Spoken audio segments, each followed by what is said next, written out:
All right, let's jump right in. We're going to talk about something really important today, especially for families who have a history of bipolar disorder. And that's, how do you spot the signs in teenagers? Now, the goal here isn't to make anyone worry.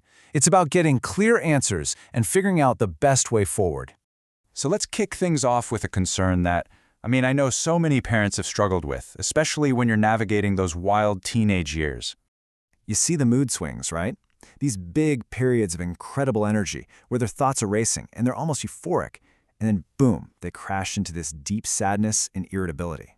And you find yourself asking this very question, is this just normal teenage stuff or is there something more going on?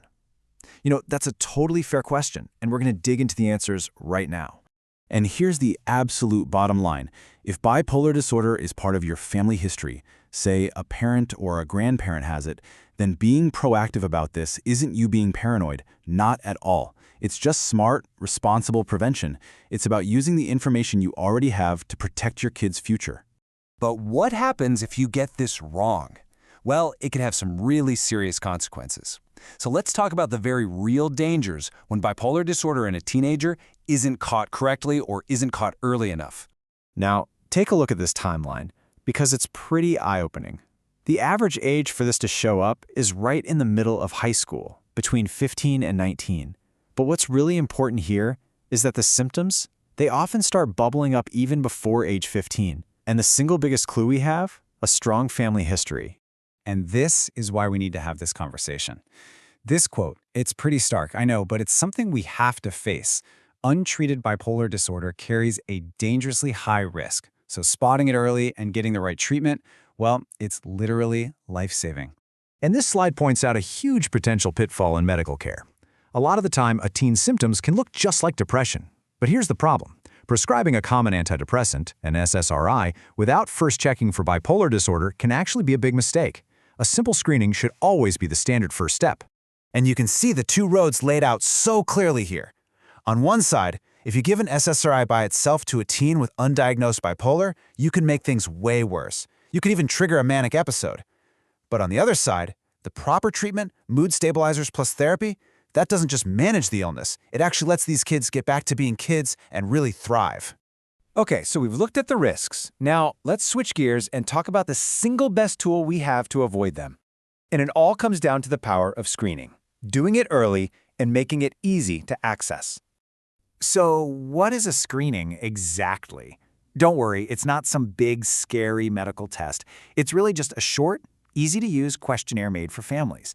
The whole point is to help flag potential risks and symptoms long before they turn into a full-blown crisis. And get this, how long does all this take? 3 minutes. That's it. In less time than it takes to brew a cup of coffee, you can take a huge step toward getting clarity and honestly some peace of mind. And that quick screener, it's just the first step on a really clear, straightforward path. From there, you'd move on to a professional evaluation, and then to putting together a full care plan. It's a step-by-step process designed to get your family the exact support you need. Okay, so this all sounds good in theory, but what does this kind of support actually look like in the real world?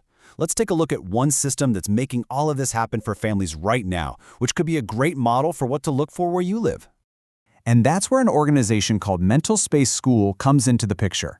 Their entire focus is on bringing this kind of K-12 mental health support directly into schools and to families all across Georgia.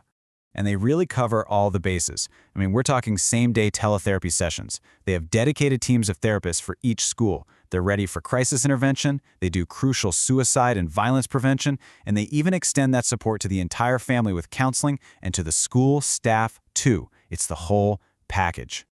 So does it actually work? Oh yeah, the numbers here really speak for themselves. You've got 89% of students showing better attendance, a whopping 92% with reduced anxiety, and 85% of families saying they're satisfied with the care.